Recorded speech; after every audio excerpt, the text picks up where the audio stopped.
Bismillahirrahmanirrahim. Bismillahirrahmanirrahim.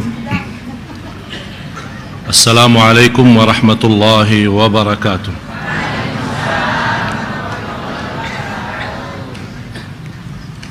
Alhamdulillahi rabbil alamin, wa ashhadu an la ilaha illallah wahdahu la syarika lahu waliyus salihin, wa ashhadu anna sayyidana wa nabiyyana Muhammadan abdullahi wa rasuluhu as-sadiqul amin. Allahumma salli wa sallim wa barik ala sayyidina Muhammad wa ala alihi wa sahbihi wa man tabi'ahum bi ihsanin ila yaumiddin. Subhanaka la ilma lana illa ma 'allamtana innaka antal alimul hakim. Maha suci Allah, saya tidak mempunyai ilmu apa-apa, hanya saja apa yang diberikan oleh Allah subhanahu wa ta'ala. Semuanya atas taufik Allah.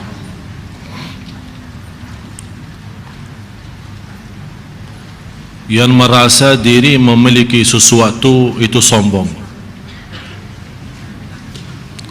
Yang semestinya kita selalu merasa diri milik Allah, hamba Allah, tidak bisa apa-apa, tidak bisa kemana-mana dari Allah dan kembali kepada Allah. Itu hakikatnya la haula wala quwata illa billah. Ibadah pun tidak bisa sempurna kalau bukan taufik Allah. Sebagaimana bersabda Rasulullah sallallahu alaihi wasallam, innallaha idza ahabba 'abdan. Saya paling suka hadis ini. Kalau Allah mencintai seorang hamba, berarti kalau Allah tidak mencintai seorang hamba, tidak dapat taufik. Dan selalu saya sampaikan, Allah memberikan dunia belum tentu Allah cinta. Jadi jangan anda merasa kekayaan itu tanda Allah mencintai kita. Adanya dunia, kehilangan dunia, sehat maupun sakit, senang maupun susah, itu sama sekali tidak ada tanda Allah cinta atau murka. Tapi yang menjadi tanda Allah mencintai seorang hamba, lihat agamanya, semangatnya ibadah, semangatnya salat malam, semangatnya belajar, semangatnya untuk betul-betul menjadi orang yang bertakwa, jauh dari perkataan-perkataan yang tidak benar. Kalau orang sengaja dan jelas mencaci makinya, sikapnya menghadapi dengan ikhlas dan sabar. Apalagi yang tidak jelas, yang namanya isu dan fitnah, dia tidak sama sekali meresponi. Itulah tanda-tanda Allah mencintai orang itu. Innallaha idza ahabba 'abdan ista'malah. Kalau Allah mencintai seorang hamba, digunakan oleh Allah hamba itu. Digunakan apa? Dibukakan pintu taufik. Sahabat bertanya, ya Rasulullah, bagaimana maksudnya digunakan? Dijadikan apa? Qalu wa kaifa yasta'miluhu ya Rasulullah? Qala yuwaffiquhu fi 'amali khair. Allah menggunakan hamba itu, dibukakan pintu taufiknya untuk berbuat amal saleh. Saat dia berbuat amal saleh itu, Allah perintahkan malaikatul maut, silahkan cabut nyawanya. Itu namanya husnul.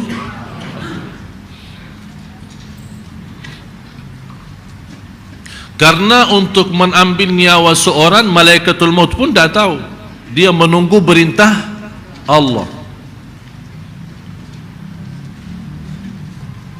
Allah tidak memberitahu malaikatul maut, hamba ini dicabut nyawanya saat dia lagi mabuk atau saat dia lagi salat. Malaikatul maut tidak diberitahu hal itu. Yang dia diberitahu, dia menerima perintah, cabut niyawahnya. Masalah keadaannya bukan urusan malaikatul maut. Oleh karena itu Bapak Ibu, kita sama-sama merasakan iyyaka na'budu wa iyyaka nasta'in.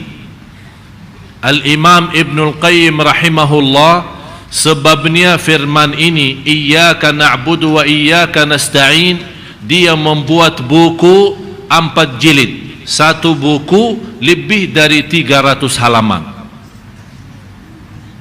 Hanya gara-gara iyyaka na'budu wa iyyaka nasta'in. Jadi yang semestinya kita merasakan saat kita salat, kalau boleh stop. Apalagi lagi salat sunnah, lagi salat malam, begitu anda membaca iyyaka na'budu wa iyyaka nasta'in, stop dulu. Sampai anda merasa tersentuh hati. Ini hati harus bergerak. Allah sudah menggambarkan kalau Quran turun di atas gunung, hancur. Mana yang lebih kuat dan kasar, gunung atau daging manusia, hati manusia? Jelas lebih kuat dan keras gunung. Tapi bisa gunung itu hancur karena Al-Quran. Hati kita masa tidak bisa rasa. Kalau bisa kencang, bukan hanya kalbu kita yang malah seluruh tubuh badan kita berkencang saat mendengar kalamullah. Jadi pas anda baca iyyaka na'budu, hanya kepada Engkau ya Allah kami beribadah, ini murni ikhlas. Hanya kepada Allah kami beribadah, hanya kepada Allah kami memohon, hanya kepada Allah kami tawakal, hanya kepada Allah kami cinta, hanya kepada Allah kami memohon bertolong, hanya kepada Allah. Jadi semua hanya kepada Allah, tidak ada yang lain. Urusan dunia pun hanya kepada Allah. Ada masalah dalam rumah tangga kita, urusannya sama Allah. Apapun hanya kepada Allah. Jadi terwujud iyyaka na'budu dalam segala hal. Jangan anda memahami singkatnya ibadah adalah ibadah itu gerakan salat, baca Quran. Tidak. Dunia pun bisa jadi ibadah kalau kita berserah diri kepada Allah saat urusan dunia. Jadi tidak boleh kita merasa, oh saya pintar, saya cerdas, saya punya kelebihan, bisa menjadi orang kaya karena tenaga dan usaha. Tidak. Tapi karena taufik Allah. Ikhtiar saya pun, walaupun saya punya ikhtiar, tapi kita punya yakin, ikhtiar pun belum ada arti kalau belum ada izin Allah. Tapi tetap kita berikhtiar. Begitu kita merasa iyyaka na'budu wa iyyaka nasta'in, sudah merasa connect batin, sudah hatinya merasa hanya kepada Engkau ya Allah kami beribadah. Tapi segala ibadah itu yang kami harapkan menjadi ibadah ikhlas, khusyuk, murni, diterima. Ya Allah, kami tidak sanggup menyempurnakan ibadah kecuali dengan wa iyyaka nasta'in. Wa iyyaka nasta'in maksudnya, dan hanya kepada Engkau ya Allah kami memohon pertolongan. Pertolongan untuk apa? Untuk dunia, pertolongan untuk urusan anak, pertolongan untuk urusan usaha, urusan rumah, urusan bukan. Tapi wa iyyaka nasta'in, supaya ini wa iyyaka na'budu itu jadi sempurna. Supaya iyyaka na'budu jadi sempurna, ya Allah tolonglah kami supaya ibadah ikhlas, dunia lancar, ibadah diterima sempurna. Karena kami bukan pertolonganmu ya Allah, ibadah pun aja kacau. Ya mohon maaf, ibadah kita masih belum apa-apa.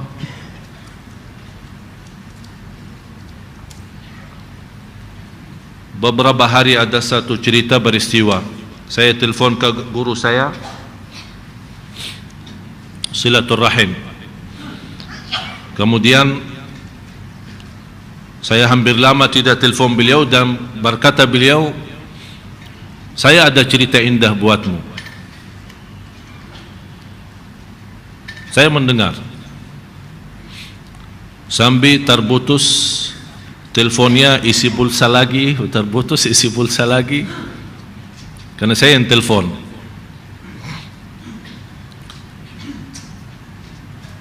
Beliau menceritakan dan menunjukkan apa yang saya sampaikan ini, iyyaka na'budu wa iyyaka nasta'in. Begitu setiap saya membaca Al-Fatihah di luar salat maupun di dalam salat, saya betul-betul merasakan iyyaka na'budu wa iyyaka nasta'in membuat saya berhenti. Sambil ulama berkata, barang siapa yang memahami iyyaka na'budu wa iyyaka nasta'in, dia mampu memahami Al-Fatihah. Barang siapa yang mampu memahami rahasia Al-Fatihah, dia akan mampu memahami segala isi Al-Quran. Semua isi Al-Quran kembali kepada Al-Fatihah. Semua isi Al-Fatihah sumbernya iyyaka na'budu wa iyyaka nasta'in. Jadi kuncinya di situ. Jadi kita betul-betul sudah basrah diri hanya kepada Engkau ya Allah, ibadah, ikhlas, berjuangan semua, hidup mati karenamu ya Allah, wa iyyaka nasta'in. Habis itu sudah betul-betul kita meyakini segalanya milik Allah dan kita hamba Allah, baru kita minta petunjuk. Ihdinas siratal mustaqim. Buat apa? Dunia akhirat, lahir batin, ilmu, sekolah, kuliah, jodoh, rizki, urusan, semua termasuk siratal mustaqim. Jadi siratal mustaqim bukan hanya agama.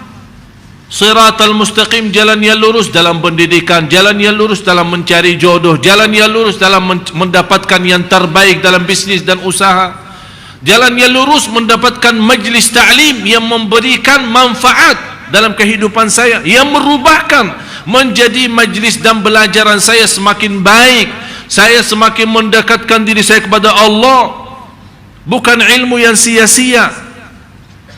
Itu yang perlu. Inilah ihdinas siratal mustaqim. Malah salah satu taufik Allah subhanahu wa ta'ala bagi kita semua, kalau Allah membukakan kita bisa menghadiri majlis ta'lim yang Allah rubahkan rasa hati kita menjadi lebih baik. Dengan keikhlasan kita berduduk di majlis ta'lim dan sama-sama belajar, disitulah Allah bukakan hati kita bersama. Yang berceramah Allah gerakkan lidahnya supaya bisa menyentuh hati yang mendengar. Karena orang yang berceramah tidak mampu menyentuh hati yang mendengar, tapi Allah yang mampu mengkontak batin supaya bisa apa yang disampaikan oleh penceramah bisa difahami, bisa dirasakan, bisa dihayati.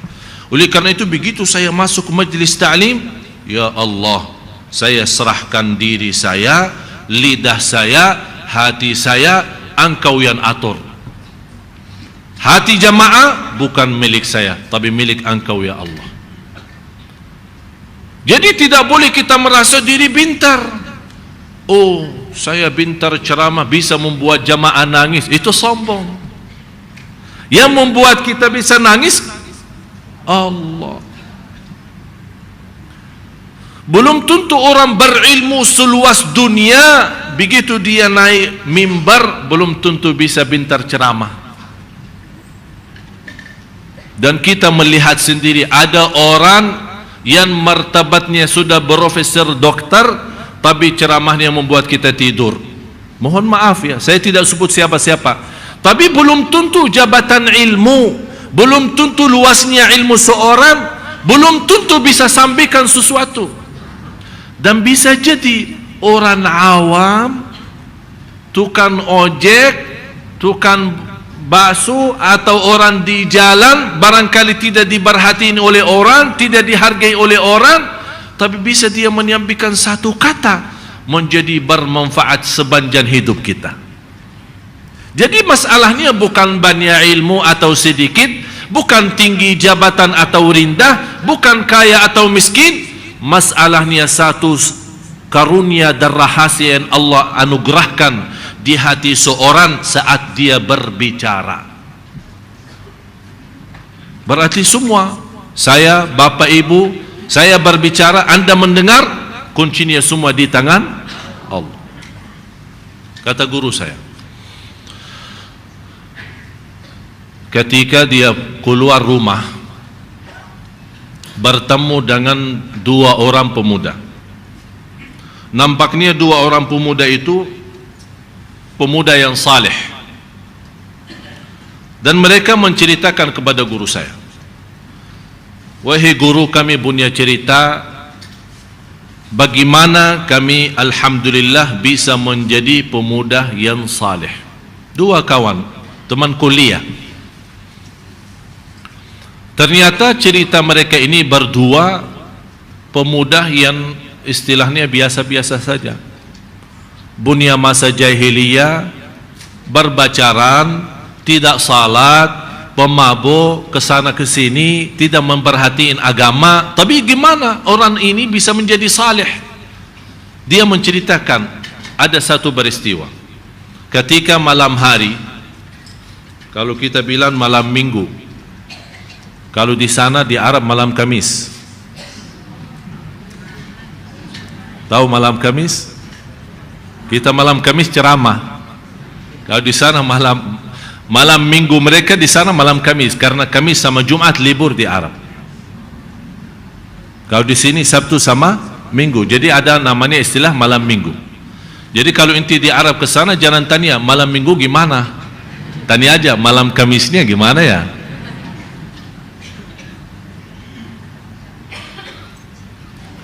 Jadi mereka ketika habis berhiburan, bersenang-senang bersama temannya, masing-masing sama bacarannya, mendekati subuh pulang, pisah. Dalam perjalanan dua anak muda ini, karena mereka sebagai anak kuliah tinggal sama, mereka berdua pulang. Dalam perjalanan melihat sebuah mobil. Di dalam mobil itu ada seorang ibu sudah tua. Mobil itu parkirannya di sebelah rumah sakit. Yang menarik perhatian dua anak muda ini, suara teriakan ibu itu. Mereka datang ke mobil, tidak ada orang. Kok ibu ini di dalam mobil sendirian? Begitu mereka mendekati, melihat ibu sepertinya dalam keadaan krisis, sakratul maut. Langsung sebagai pemuda, walaupun namanya masa jahiliyah, berlakunya macam-macam, tapi masih namanya muslim.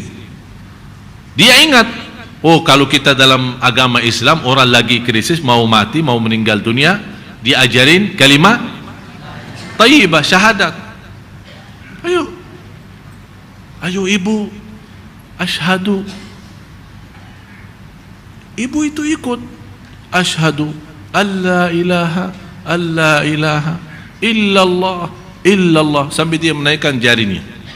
Wa asyhadu anna muhammadan rasulullah.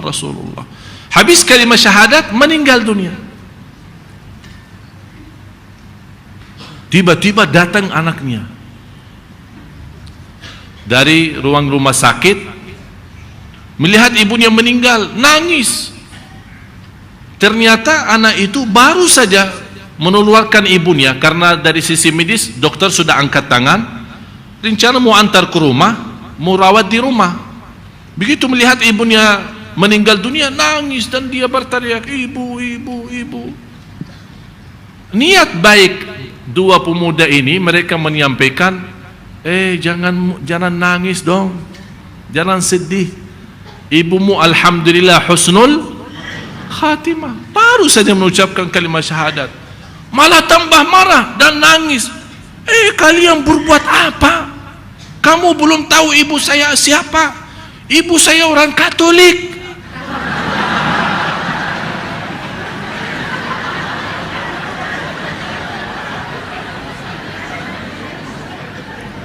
Itulah membuat mereka kaget. Ternyata ini keluarga Katolik, baru habis dirawat ibunya di rumah sakit, dia hantar ke mobil, dia balik ke rumah sakit lagi untuk tanda tangan. Allah punya rencana menggerakkan dua pemuda walaupun masih berlaku zaman jahiliyah melewati tempat itu. Ini semua Allah yang aturkan. Menjadi anak pemuda itu memimpin seorang Katolik masuk Islam dalam sakratul maut dan menjadi ahli surga, diselamatkan oleh neraka walaupun dia belum beribadah dengan kalimat syahadat saja terjamin selamat dari neraka. Persis sesuai apa yang terjadi di masa Rasulullah, sama seorang Yahudi datang mengucapkan kalimat syahadat dan tidak pernah sujud satu kali pun, dan ikut perang bersama Rasul, dalam perang meninggal. Begitu anak pemuda ini dua orang mendengar, sebabnya dua orang ini, seorang Katolik bisa masuk Islam, membuat kesadaran buat dua pemuda ini, dua-duanya juga mendapatkan hidayah dan merubah menjadi anak yang salih.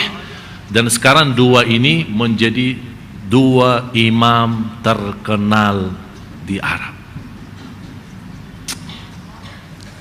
Itu rencana siapa? Memberikan tanda apa? Allah sayang enggak? Yang Katolik diselamatkan dari neraka sebabnya dua pemuda nakal, dan sebabnya Islamnya Katolik, pemuda itu masuk menjadi anak yang saleh. Prosesnya hanya dalam waktu tidak sampai barangkali 1 menit atau 2 menit, tapi Allah merubahkan keselamatan 3 orang. Begitu dahsyatnya Allah. Supaya kita yakini, iyyaka na'budu wa iyyaka nasta'in. Pertolongan Allah, pertolongan Allah. Itulah salah satu pertolongan Allah yang kita minta maupun tidak pernah minta. Kira-kira seorang ibu itu pernah berdoa, ya Allah kasih saya hidayah kepada Islam? Atau ya Allah kalau saya mau krisis pas lagi di dalam mobil atau habis keluar dari rumah sakit, tolong bertemukan dengan orang Islam supaya mengajak saya masuk Islam? Tidak pernah terbayang peristiwa ini. Tapi begitu dahsyatnya Allah Subhanahu wa ta'ala. Ini yang membuat kita Bapak Ibu sadari, Allah Maha baik, Allah Maha kasih sayang. Percaya aturan Allah yang terbaik, sistem Allah yang terbaik. Qul nahbitu minha jami'a fa imma ya'tiyannakum minni huda. Waktu Allah menurunkan Nabi Adam alaihissalam serta istrinya semuanya keluar dari surga, dan Allah mengingatkan kembali ke bumi melihat peristiwa yang begitu penuh dengan ujian dan cobaan, dan ingat satu hal, akan datang kepada kalian petunjukku, fa imma ya'tiyannakum minni huda, akan datang kepada kalian petunjukku, faman tabi'a hudaya, barang siapa yang mengikuti petunjukku, fala khaufun alaihim wala hum yahzanun.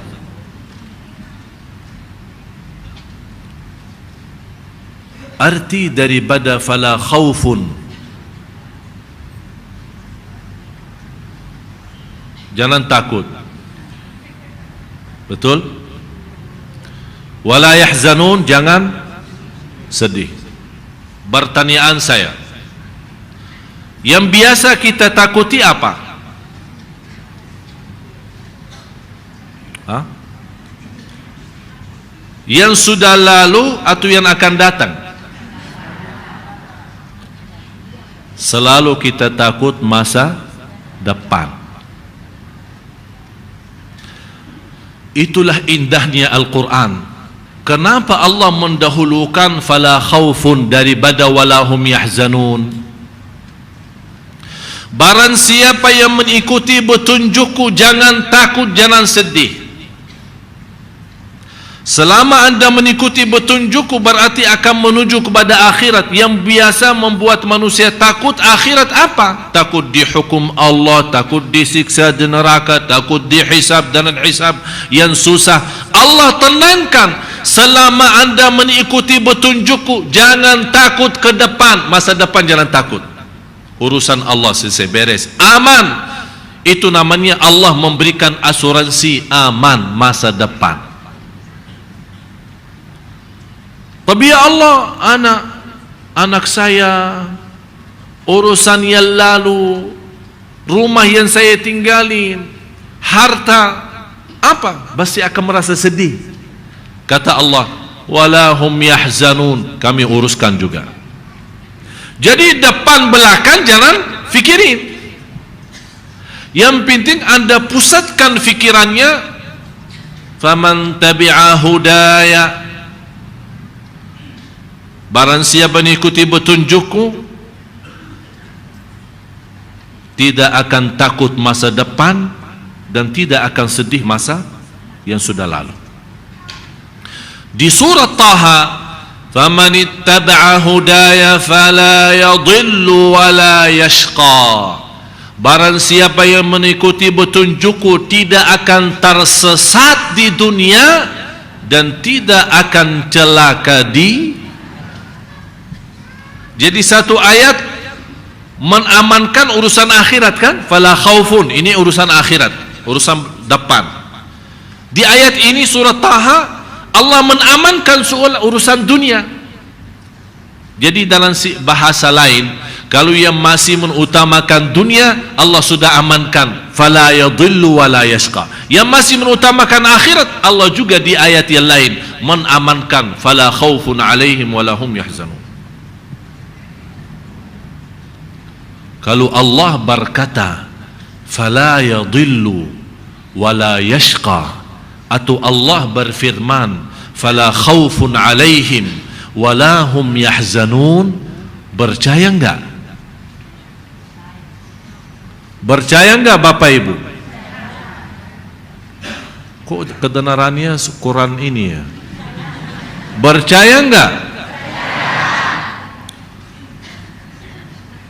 Tapi kenapa yang kita lihat banyak manusia tidak percaya? Karena kepercayaan bukan sebuah kata yang dikeraskan suaranya seperti baru saja Bapak Ibu percaya.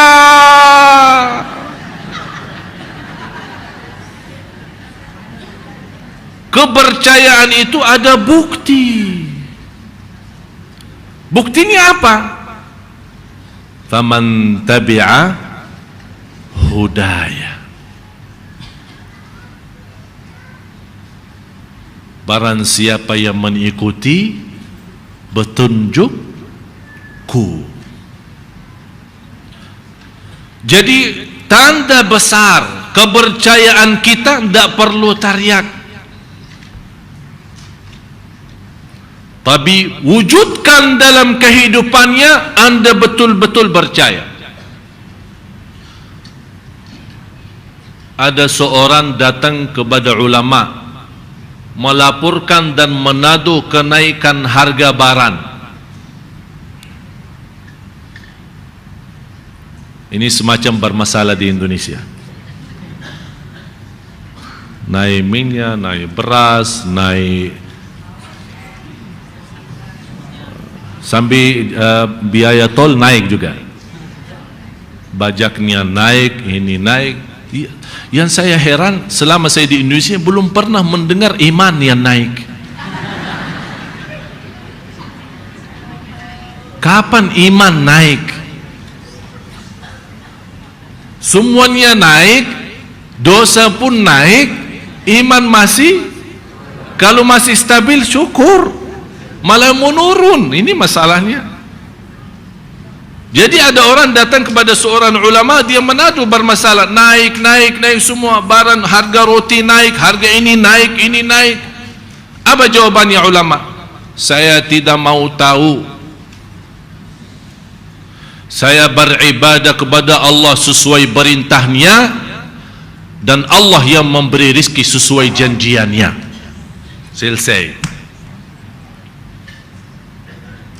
Faham gak hikmah itu? Aku beribadah karena yang Allah perintahkan saya ibadah, bukan perintahkan saya rizki. Kenapa saya pusing soal rizki?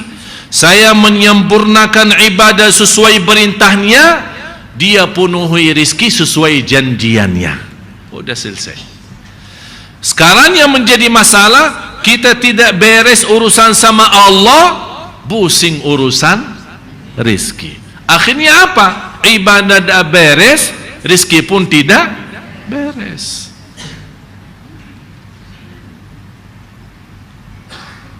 Malah sekarang kita mendengar semua amalan kita, semua harapan kita hanya dunia saja. Orang SMS, Twitter, BB, telepon. Syekh, amalan supaya lancar usaha, amalan supaya dapat jodoh, amalan rumah tangga sakinah, amalan supaya dapat keturunan, amalan, semua masih terlibat dunia saja. Sampai dunia tidak beres, kita mengharap amalan ibadah yang semestinya semata-mata ridha Allah malah jadi buat dunia aja. Seolah-olah kita lupa akhirat. Padahal kita sudah belajar, inna salati wa nusuki wa mahyaya wa mamati. Kalau betul-betul lillahi rabbil alamin, dunia akhirat beres. Apa yang membuat kita pusing? Karena salat tidak benar, bukan karena kesempitan rizki, bukan karena banyak hutang. Tapi yang kita tidak sadari, bukan karena salat tidak benar, malah kita pusing. Kenapa? Hutang banyak. Tapi tidak pernah berpikir yang membawa hutang yang banyak kenapa bisa jadi banyak. Karena pertama salatnya tidak beres.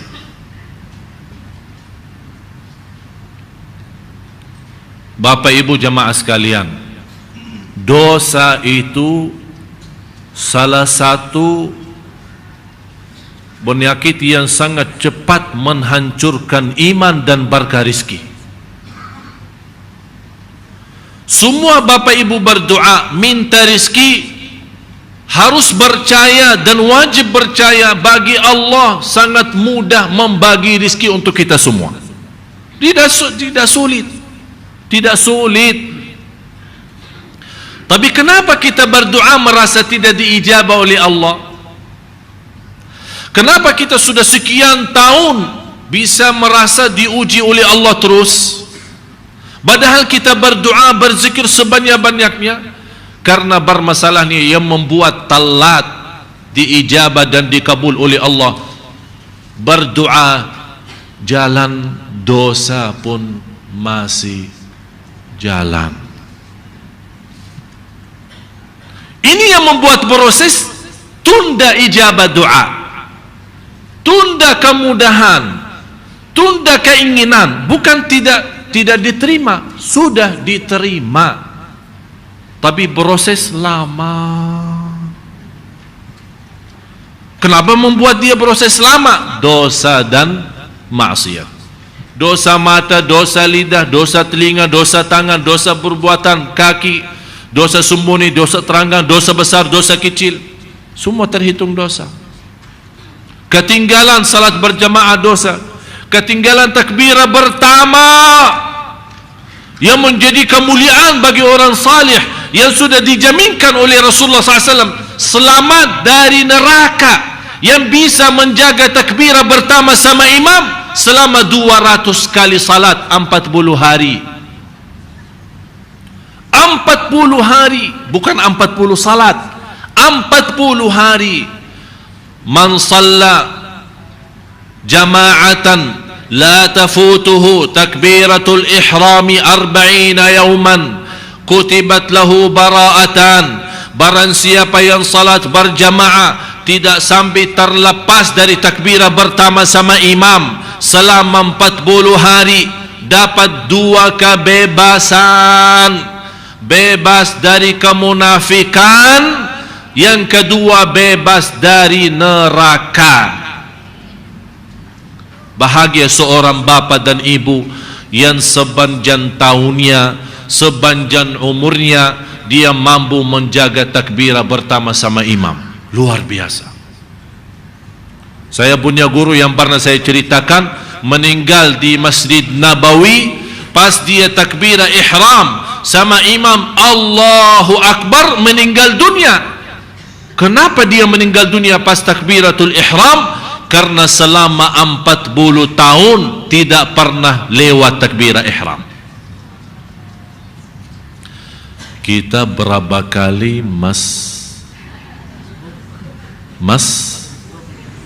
udah tahu sisanya. Saya aja tadi masbuk, sebabnya macet, melayani tamu di rumah, masbuk. Kami belum punya kemampuan begitu mendengar Allahu Akbar, angkat semua, tidak ada urusan, belum kita mampu. Kalau lagi rapat, ya sebentar, masih belum ikamat. Kalau ada lagi makan, ya habisi makanan dulu. Katanya kalau makan sama salat duluan makanan. Masya Allah, dari situ bunya ilmu. Hal ini dia Masya Allah ulama besar. Kalau dalam hal ini aja, datangnya makan sama salat, katanya dalam fikih kalau makan sama salat, makan dulu baru salat. Masya Allah ulama besar. Dalam hal ini aja dia faham. Azannya, jangan kemana-mana, sesaat lagi kita